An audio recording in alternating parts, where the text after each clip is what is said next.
Quan ets aficionat al món aquest del true crime, les cròniques, acabes descobrint que sempre acaben apareixent els mateixos casos. Tots els documentals, podcasts i a més són casos que ja has escoltat, que ja saps de què van, on la sorpresa és bastant poca. És per això que quan trobes un cas que desconeixes i que té bastantes incògnites obertes, se't fa bastant interessant. Aquest cas en concret que us porto avui és un cas que aquí a Catalunya i també a Espanya és molt desconegut. Tot i que el seu país d'origen, que és França, allà és tot un enigma que encara ara en parlen i estan fent múltiples teories i buscant qui és el possible culpable. I encara millor, entendre per què va passar allò. Si busqueu informació d'això, la massacre de Chevaline, el que trobareu en espanyol és el programa, el capítol 8 de Criminopatia, de l'estimada Clara Tíscar, que va fer un treball d'investigació que és realment impressionant. Té tots els detalls del cas, el podeu buscar, us el recomano, i de mentre, si voleu, podeu fer temps amb aquest, el meu programa d'Enigmes Pendents que li dedico al cas. Com vaig descobrir aquest cas? Doncs bé, va ser gràcies a vosaltres, perquè sempre us dic en els vídeos que comento algun cas que podeu deixar als comentaris si hi ha algun cas que us agradaria que tractés properament.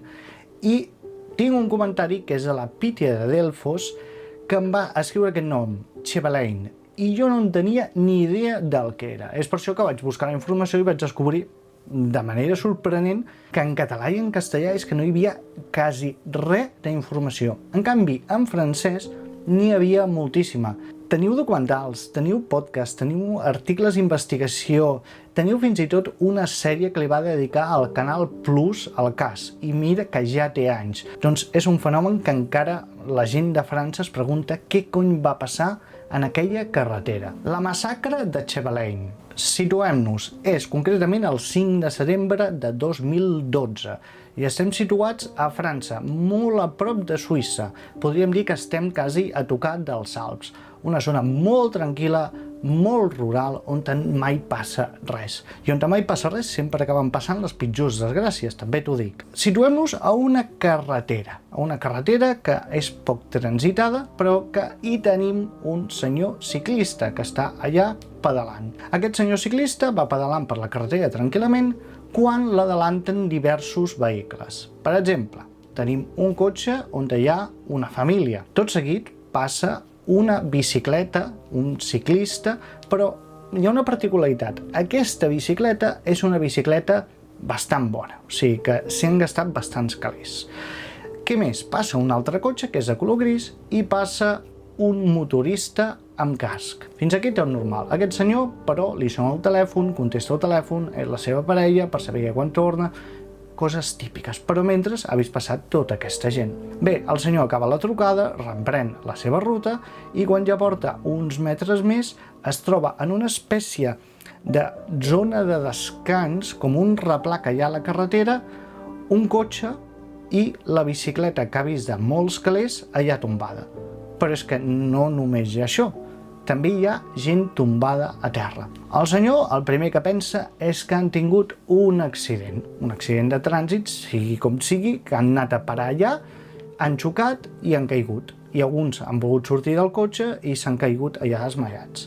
El senyor aquest el que fa és anar a parar el motor del cotxe i es troba que la família aquella que ha vist està morta. Hi ha sang, però no sang d'haver tingut un cop, sinó que els han disparat trets al cap. La família que troba allà està composta per Saad Al-Hili, que té 50 anys, que és el pare de família, que és un enginyer aeroespacial d'origen iraquià. La Iqbal Al-Hili, que és una dona, 47 anys, i és la seva esposa, que és pakistanesa, però que té ciutadania sueca. També tenim la sogra d'en Saad, que és la Suhaila Al-Alaf, que és la sogra, i també té ciutadania sueca. I després, qui trobem a fora és en Sylvain Mollier, que resulta que és el ciclista. Sigui com sigui, l'home troba aquests allà tombats, morts, i surt corrients. Fins que es troba a un grup de gent que està pujant amb cotxe, que són ciutadans anglesos que deuen estar allà, vés a saber què, de vacances o què, i els intenta explicar en francès el que acaba de trobar, que ha trobat una família que estan morts per trets de bala. Allà hi ha poca cobertura, intenten trucar, no funciona, al final que acaben fent, com poden parlant entre ells, és que pugen tots cap allà i es troben amb això, amb aquest suposat accident que en realitat és un assassinat a sang freda. Qui pot voler matar a una família i també un ciclista que corre per allà? No ho sabem, no ho sabem. Però si ja això és prou sorpresa, la sorpresa encara més gran que es troben és que també hi ha dues criatures que formen part d'aquesta família. Una és la Zainab, que té 7 anys, i l'altra la Zina. Resulta que una ha rebut també un tret, acabarà perdent la vista d'un dels ulls després de passar un temps en coma i de més, i l'altra és la Zina, que té 4 anys i s'ha amagat sota la falda de la seva mare.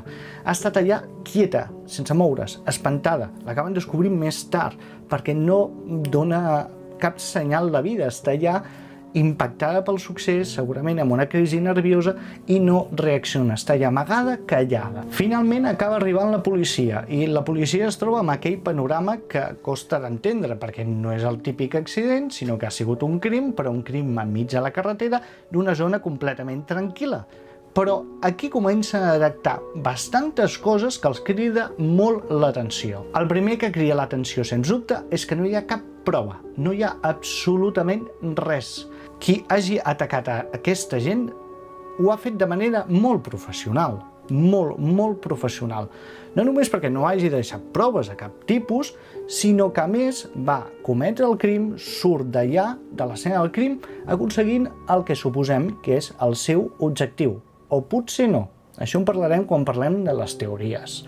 Però també queda clar que aquest, l'assassí, el botxí, és molt professional per les bales, per com va disparar. Dispara al cap de les seves víctimes, uns 3 trets per cada cap. I bé, aquesta punteria és bastant notable ja de per si, però encara és més quan intenten investigar l'escena del crim i se n'adonen que aquest, el botxí, es va per allà, va disparar, el pare de família va agafar el cotxe, va maniobrar cap enrere per després escapar-se i l'assassí va disparar tant quan estaven quiets quan estaven en marxa també i va aconseguir donar allà on te volia exactament, o sigui, un assassinat no diré perfecte, però quasi perfecte. Aquí entra també la policia científica i descobreix també les seves cosetes. Per exemple, a una de les nenes l'en van deixar inconscient. Com? Donant-li un cop amb la culata al cap.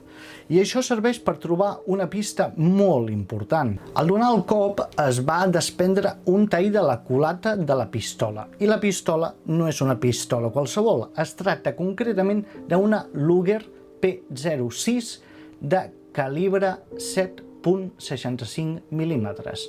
És una pistola bastant peculiar. No és la típica pistola que pots trobar a tot arreu, és una pistola que es va fer a Alemanya durant l'època de la guerra, més o menys, i que aquesta pistola la utilitzava la policia de Suïssa. I és una pistola que actualment no circula, és una peça quasi de col·leccionista i que la gent que la pot utilitzar tindria que ser gent bastant professional, que la conegués molt bé i tingués un apreci o una destresa amb aquesta arma en particular per seguir-la utilitzant. I hem vist que els trets són molt certers, o sigui que segurament qui ha comès aquest crim és un professional. Però quin tipus de professional? Tenim la pare, mare, sogra morts, ciclista mort. A partir d'aquí hem de començar a intentar descobrir qui és l'assassí i també hem de descobrir qui és el ciclista, que encara no ho hem comentat. Comencem per intentar descobrir qui és l'assassí. Quan ja us he explicat al principi tot el que vau passar al ciclista que va sobreviure, ja podem tenir alguna suspicàcia. Hem dit que va passar al cotxe a la família, al ciclista de la bicicleta bona, de pasta, de calés, va passar un cotxe gris i un motorista. Podria ser el motorista. El motorista, després d'investigar una mica, se n'adonen que té certes particularitats, com per exemple el casc. El casc és un casc molt específic, un casc tancat, però que tota la part de davant queda lliure. És un model pel que es deia, molt específic, que va tenir una tirada, no sé si eren de 8.000 unitats, o sigui que seria bastant fàcil de rastrejar-lo. Però bé, la investigació no va gaire més enllà i quan intenten fer un retrat robot acaben aconseguint un rostre del que podria ser aquest, l'assassí, però no hi ha més pistes, la investigació no avança per aquest fil. I el ciclista que té aquella bicicleta tan bona, particularitats de la bicicleta. La bicicleta deu valer uns 5.000 euros i no té gaire sentit que hi hagi aquella bicicleta per allà. És una bicicleta de curses, no de muntanya. Per què una persona utilitzaria aquella bicicleta tan cara en una zona que tampoc és la millor per gaudir d'aquella bicicleta? No té gaire sentit.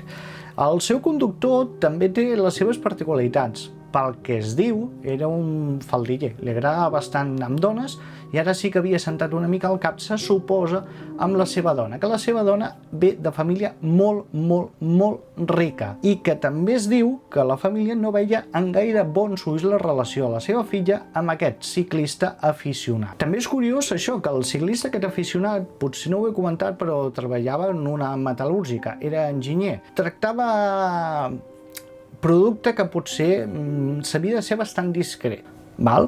Però és que per altra banda tenim el pare de la família que també treballava amb temes d'armament, podríem dir, que feia bastant curiós que coincidissin dues persones que treballen dins de la indústria i toquen temes bastant sensibles que podrien estar tot plegat relacionat potser amb l'espionatge industrial. Es va investigar la relació entre ells dos i no es va trobar absolutament res. O sigui que això podria quedar una mica descartat. Val, però per què estaven junts el ciclista i la família aquesta allà en aquell replà? Com és?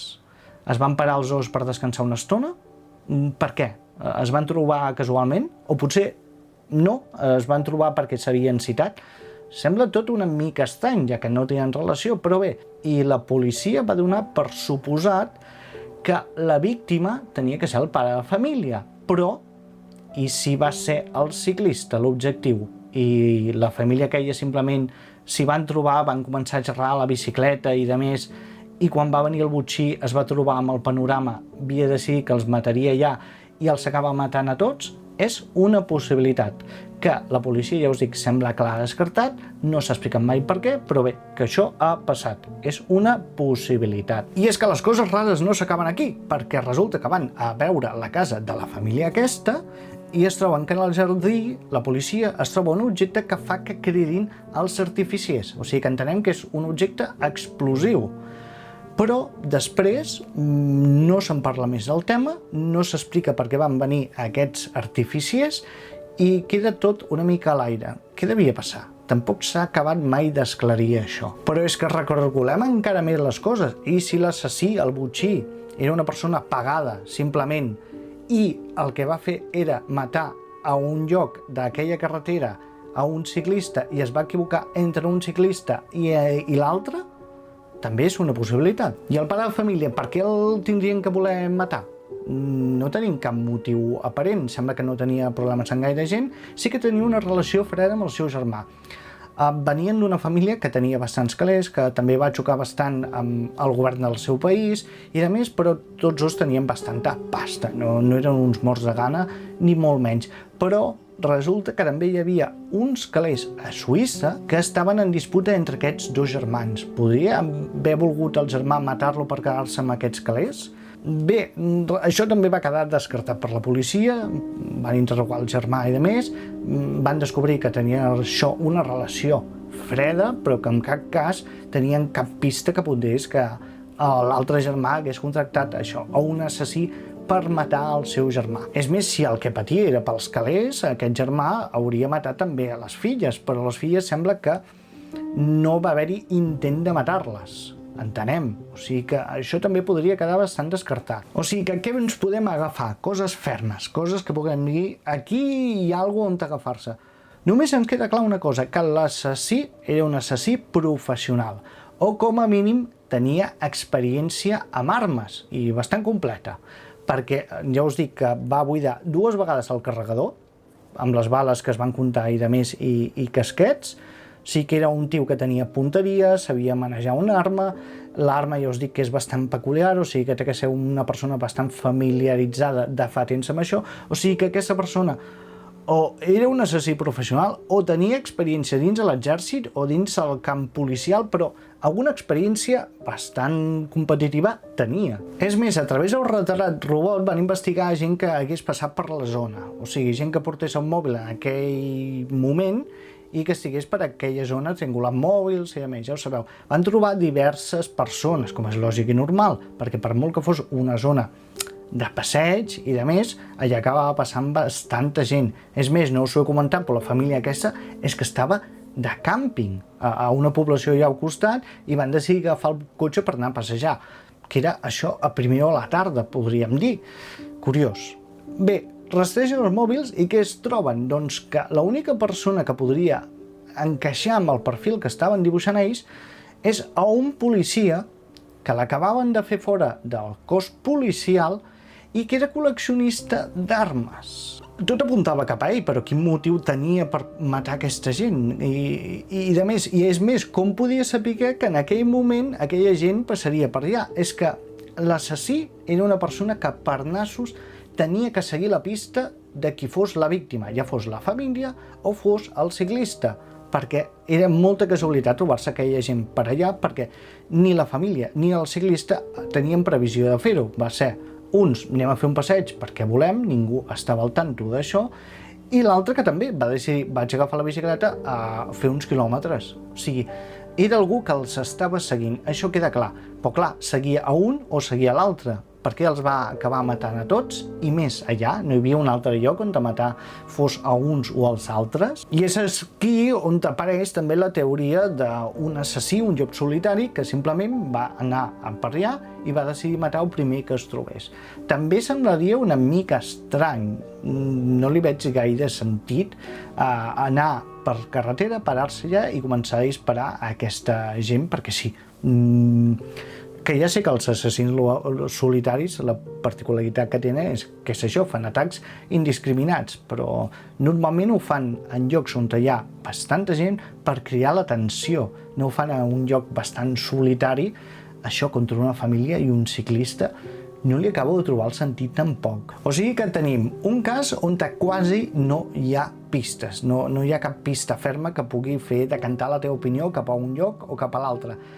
Tampoc hi ha un motiu per matar a uns o als altres i, a més, tenim el factor aquest, que ha passat molt de temps, han passat més de 10 anys des d'aquest assassinat, i si hi havia alguna pista palpable, a poc s'anirà esvaint per la mesura que passa el temps. És un crim realment bastant heavy, ha passat el temps, li han preguntat a les filles supervivents si podien dir qui era l'assassí, intentar fer un retrat i de més. L'únic que s'ha tret són declaracions bastant minces, dient que era una persona dolenta que va matar a la meva mare i poc més. O sigui que no podem treure gaire suc de per aquí. I la incògnita, ja us dic, segueix planejant. Aquí el cas no és conegut, però a França, bé, és tot un tema que encara ara li van donant voltes. Podeu buscar informació, n'hi ha moltíssim en francès, també hi ha llibres, per exemple. I ja us dic, Criminopatia, la Clara Tiscar va fer un treball excels que no té ni punt de comparació amb el que estic fent jo. Jo sí que és un bon treball d'investigació.